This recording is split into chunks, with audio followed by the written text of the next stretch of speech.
भगवान विष्णु के 8वें अवतार प्रभु श्री कृष्ण के जन्मदिन को सनातन धर्म में जन्माष्टमी उत्सव के रूप में मनाया जाता है। ये दिन भगवान कृष्ण की पूजा करने और उन्हें प्रसन्न करने के लिए सबसे शुभ दिन माना गया है। कहा जाता है कि भगवान कृष्ण की जन्माष्टमी पर यदि पूजा की जाए तो व्यक्ति को मनवांछित फलों की प्राप्ति होती है। सिर्फ इतना ही नहीं, इस दिन का महत्व और भी कई गुना है। आज के हमारे खास ब्लॉग में हम इसी विषय पर जानकारी हासिल करेंगे। साथ ही जानेंगे वर्ष 2024 में जन्माष्टमी का पर्व किस दिन मनाया जाएगा, इस दिन कौन से शुभ योग बन रहे हैं, जन्माष्टमी का क्या महत्व होता है। साथ ही जानेंगे जन्माष्टमी से जुड़ी कुछ बेहद ही दिलचस्प और रोचक बातों की जानकारी। जन्माष्टमी 2024 शुभ योग और मुहूर्त। सबसे पहले बात करें तिथि की तो वर्ष 2024 में जन्माष्टमी का ये पावन पर्व 26 अगस्त के दिन मनाया जाएगा।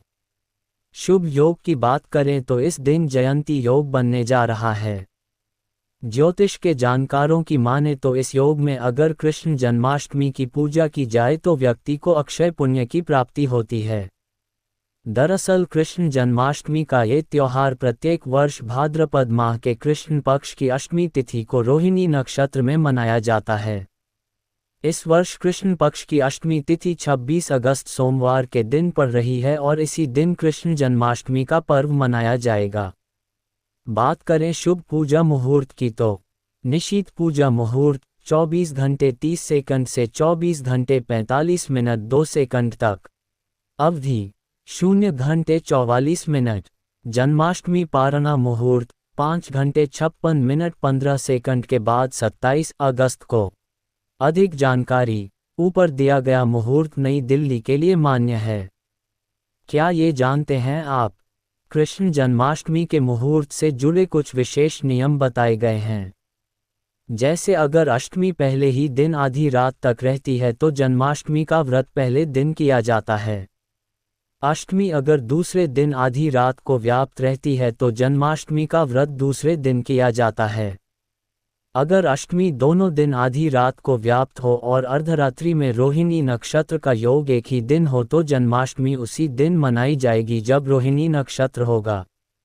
अगर अष्टमी दोनों दिन आधी रात को हो और दोनों ही दिन अर्धरात्रि में रोहिणी नक्षत्र हो तो जन्माष्टमी का व्रत दूसरे दिन किया जाएगा।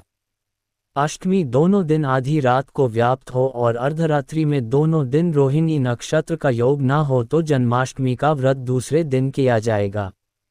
अगर दोनों दिन अष्टमी आधी रात को व्याप्त ना हो तो प्रत्येक स्थिति में जन्माष्टमी का व्रत दूसरे ही दिन किया जाता है। विशेष उपरोक्त मुहूर्त स्मार्त मत के अनुसार दिए गए हैं। वैष्णवों के मतानुसार श्री कृष्ण जन्माष्टमी अगले दिन मनाई जाएगी। ध्यान रहे कि वैष्णव और स्मार्त संप्रदाय मत को मानने वाले लोग इस त्योहार को अलग अलग नियमों से मनाते हैं। जन्माष्टमी की सही पूजन विधि।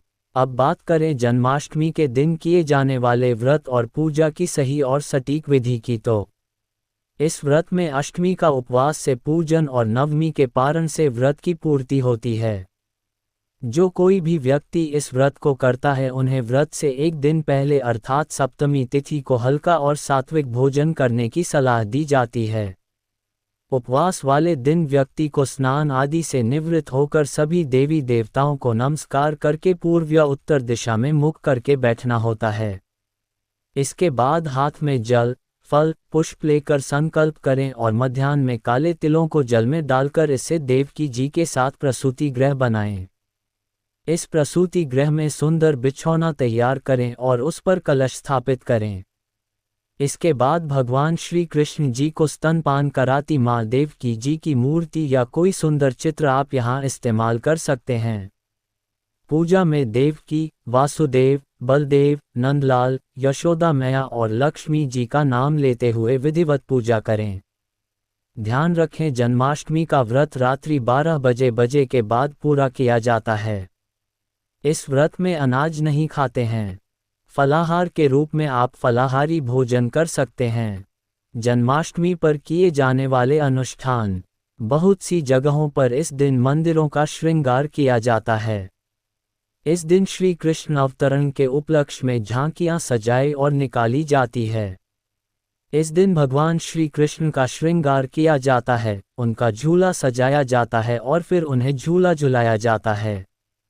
बहुत से लोग इस दिन व्रत रखते हैं। रात को 12 बजे शंख और घंटे की आवाज से प्रभु श्री कृष्ण के जन्म की खबर चारों दिशाओं में गूंज उठती है। इसके बाद भगवान श्री कृष्ण की आरती उतारते हैं और प्रसाद का वितरण करते हैं। श्री कृष्ण के शक्तिशाली मंत्र कृं कृष्णाय नमः, ओम देविकानंदनाय विद्महे वासुदेवाय धीमहि तन्नो कृष्ण प्रचोदयात्, ओम क्लीं कृष्णाय नमः, गोकुलनाथाय नमः।